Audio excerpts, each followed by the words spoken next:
어느 날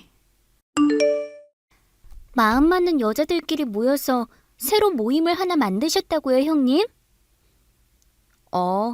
모임 시작한 지 벌써 몇 달 됐어. 모임 이름이 뭔데요? 알뜰살뜰 부녀회라고. 절약정신 투철한 부녀자들끼리 모여서 일상에 근검절약할 수 있는 정보랑 노하우를 공유하는 모임이야. 우와, 진짜 답답한 사람들끼리 잘 만났네요. 이래서 사람은 끼리끼리 만난다는 말이 있는 건가 봐요. 답답한 사람들끼리 만났다고? 동서, 그게 지금 무슨 소리야? 그렇잖아요. 형님처럼 지질이 궁상으로 살아봤자 기껏해야 돈 몇 푼이나 아낀다고 모임식이나 만들어서 정보를 공유하네 만회하냐고요. 동서는 내가 아주 만만해 보이나 봐. 툭하면 이딴 식으로 막말을 해대는 거 보면. 그러는 형님은 왜 또 그렇게 예민하게 구세요? 솔직히 제가 틀린 말을 한 것도 아니잖아요. 그딴 푼돈 아껴봤자 어차피 큰 부자 못 될 건 뻔한데.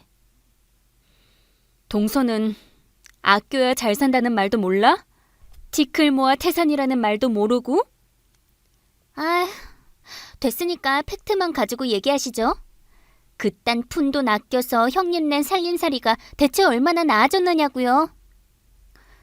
외교관이 꾸민 우리 아들한테 영어학원 하나 더 보내줬어. 이 정도면 아끼면서 살만한 보람은 충분한 거 아니야?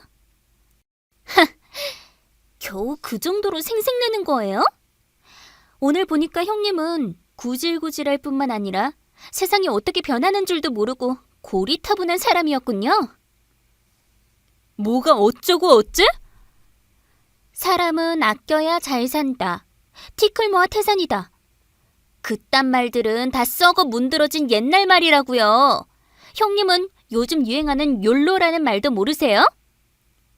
욜로? 그게 무슨 뜻인데?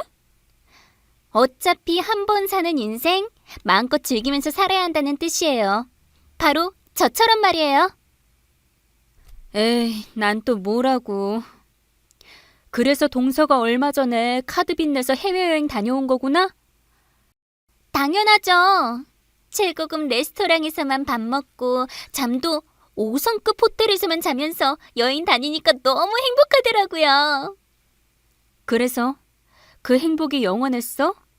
아니잖아. 여행 경비로 쓴 카드값 메꾸느라고 동서네 딸 학원이다 뭐다 싹 다 중단시켰다면서? 여기서 그 얘기가 갑자기 왜 나와요? 그런 일이 한두 번이 아니니까 하는 소리야. 작년에 동서 갑자기 회사 그만두고 퇴직금 가져다가 현찰 박치기로 외제차 뽑았다가 어떻게 됐어?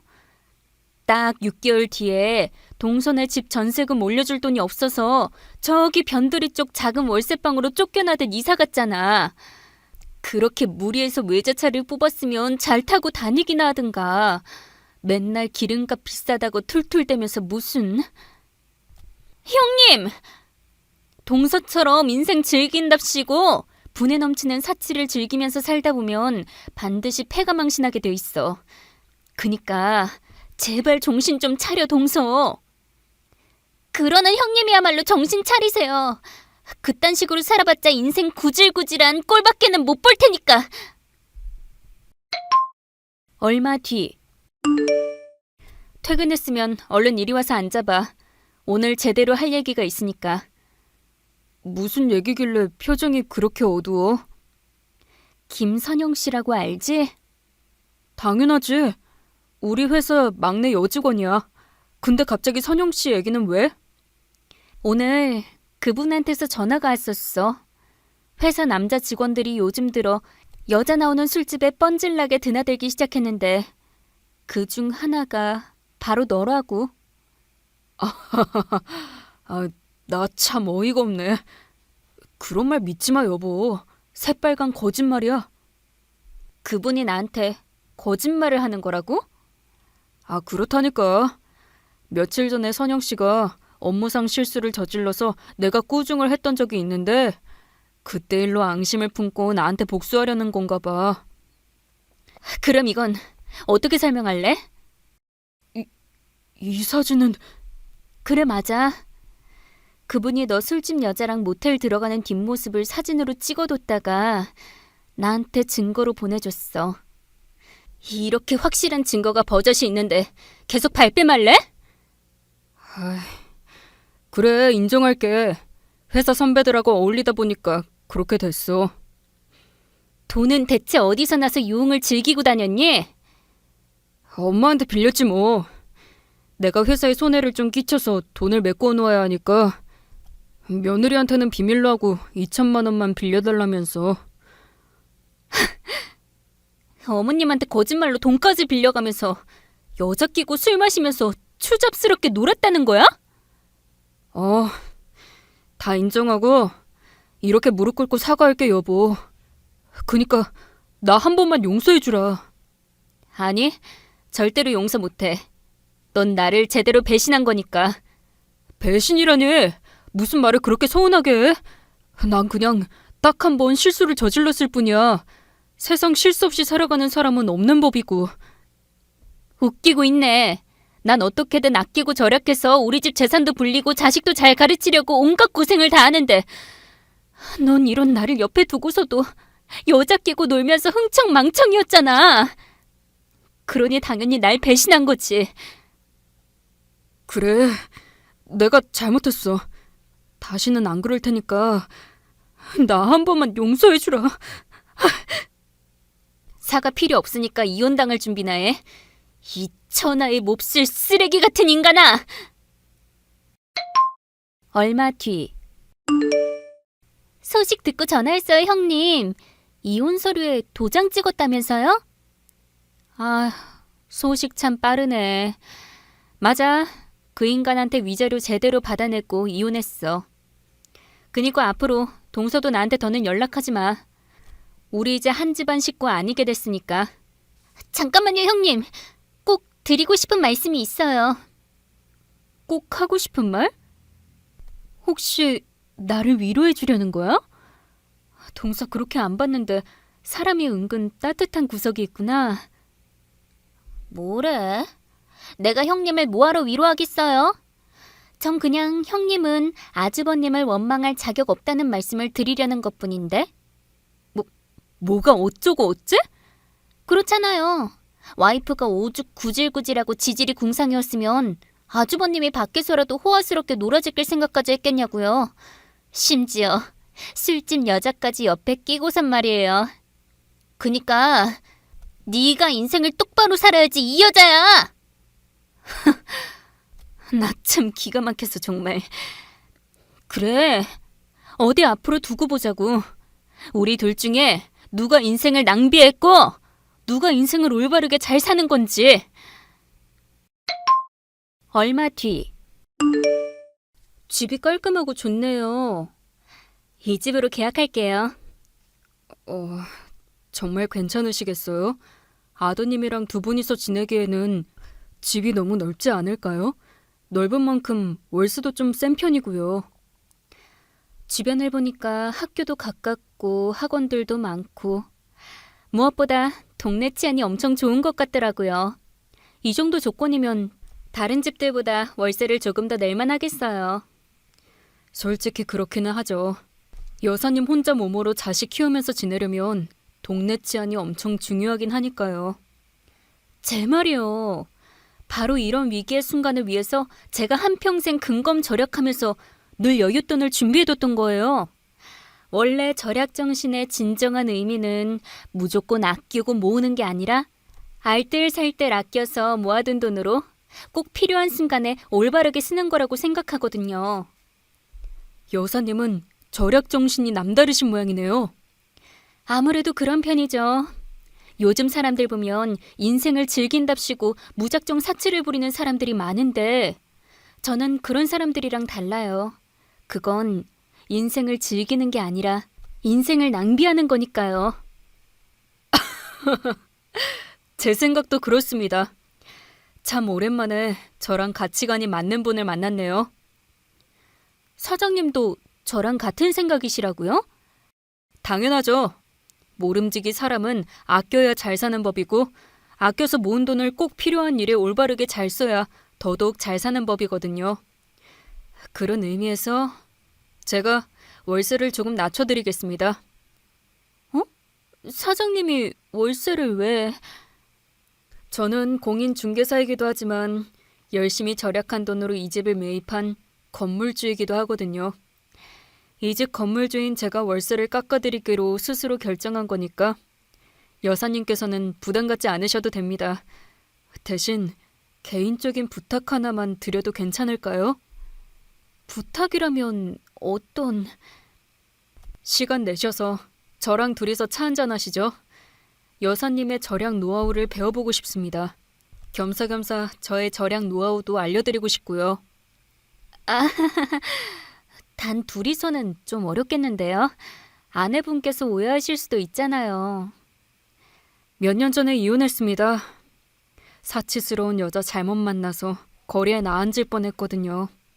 심지어 그 여편네가 바람까지 피웠고요.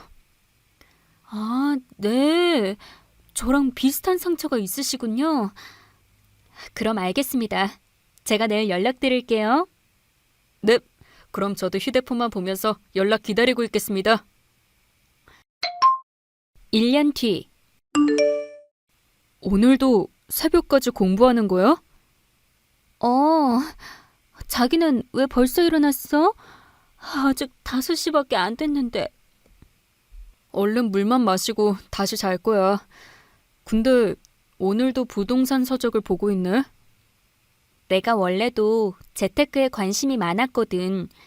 알뜰살뜰 모아놓은 돈을 재테크 잘해서 안정적으로 불릴 수만 있다면 금상첨화니까.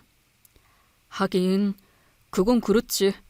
암튼 그래서 부동산을 해볼 생각인 거구나. 여보랑 재혼하고 나서부터 나도 자꾸 부동산에 관심이 가더라고. 글쎄, 부동산이라는 게 말처럼 쉽지만은 않을 텐데. 너무 걱정하지 않아도 돼, 여보. 내가 돈 욕심에 눈멀어서 무작정 돈부터 밀어넣는 사람은 아니잖아. 최대한 철저하게 부동산 공부를 끝내놓은 다음에 가장 안정적인 부동산을 잘 찾아서 투자를 해볼 생각이야. 그래, 응원할게. 내 도움 필요한 일 있으면 언제든 얘기하고. 당신 남편이 이래봬도 꽤 능력 좋은 공인중개사잖아. 10년 뒤. 여보세요? 당신 지금 바빠? 고객님이랑 계약서 쓰는 중이야. 근데 무슨 일 있어? 여보 목소리가 뭔가에 놀란 사람 같은데. 그게 그러니까 놀랐다기보다는 지금 내 상황이 조금 난처해. 난처하다고? 그게 무슨 소리야? 지방 목 좋은 자리에 건물 보러 갔다가 돌아오는 길에 내 차에 빨간색 엔진 경고등이 들어오더라고. 뭐? 그거 엄청 위험한 상황이잖아. 그래서 나도 얼른 갓길에 차 빼놓고 보험사 불렀지. 다행이다. 보험사에서는 뭐래? 내 차 냉각수 호스가 터져 있었더라고. 그 바람에 엔진이 과열되어서 경고등이 뜬 거래. 그럼 폐차를 해야겠네?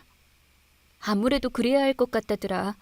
물론 정비소 가서 정밀 점검은 해봐야 알겠지만 엔진이 과열되어서 내부에 실린더가 붙어버린 상황이면 수리하는 돈보다 차 새로 뽑는 쪽이 훨씬 경제적일 거라고. 그럼 굳이 점검받지 말고 이참에 차 바꾸자.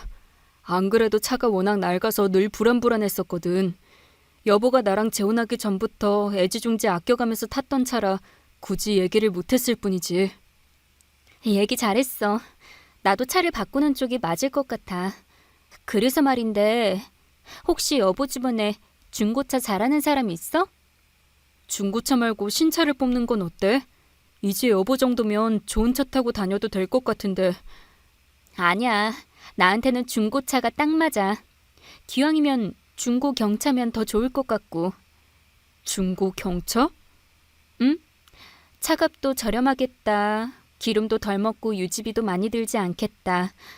이래저래 살뜰하니 딱 마음에 들거든. 역시 우리 여보는 절약의 여왕이라니까. 하긴 내가 그런 면에 반해서 먼저 청혼을 했던 거지만.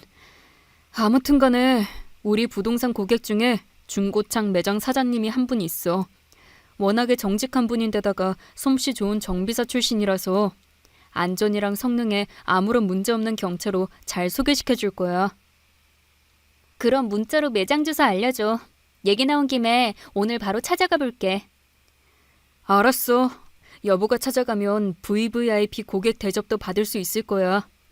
내가 그분한테 고객을 20명도 넘게 소개시켜 줬거든. 그날 저녁. 실례합니다. 중고차 알아보러 왔는데요. 아이고, 잘 오셨습니다. 마침 좋은 차들이 많이 들어와 있거든요. 근데 그쪽은 그러게요. 왠지 낯이 많이 익은데. 혹시 형님? 뭐야, 동서였구나. 근데 왜 그렇게 얼굴에 주름이 많이 늘었어? 피부도 칙칙하니 나이보다 10살은 더 들어 보이네. 지난 10년 동안 고생 엄청 많이 했나 보다. 괜히 남의 얼굴 가지고 트집 잡지 마시죠. 우리가 친근하게 안부 인사 나눌 사이도 아닌데. 하긴 그건 그렇지. 암튼 형님이 저희 매장에는 어쩐 일이세요? 들어오면서 얘기했잖아. 중고차 알아보러 왔다고. 동서는 언제부터 여기서 일한 거야? 나 이혼할 무렵에 겨우 재취업했던 직장은 어떻게 하고? 혹시 저한테 대답 같은 걸 바라시는 건 아니죠? 뭐 굳이 대답하지 않아도 돼. 동서가 어떤 사람인지 생각해보면 뻔하니까. 해외여행에다 뭐다 쏘다니느라 직장일에 소홀하는 바람에 여기서 잘리고 저기서도 또 잘리고 그러다가 여기까지 굴러 들어왔겠지. 그건 그렇지만 암튼 우리 매장에 찾아온 목적이나 똑바로 얘기하시죠. 설마하니 중고차를 구입하려고 온 건 아니죠? 백수 이혼녀 신세로 지내기 너무 심심해서 그냥 할 일 없이 돌아다니다가 구경 삼아서 들어온 거죠? 나 바빠. 너무 바빠서 새 차가 꼭 필요해가지고 왔어. 이제 대답 됐지? 정말 차를 사러 왔다고요? 아, 그렇다니까. 그러지 말고 10년 전에 타던 똥차나 계속 타시죠 왜?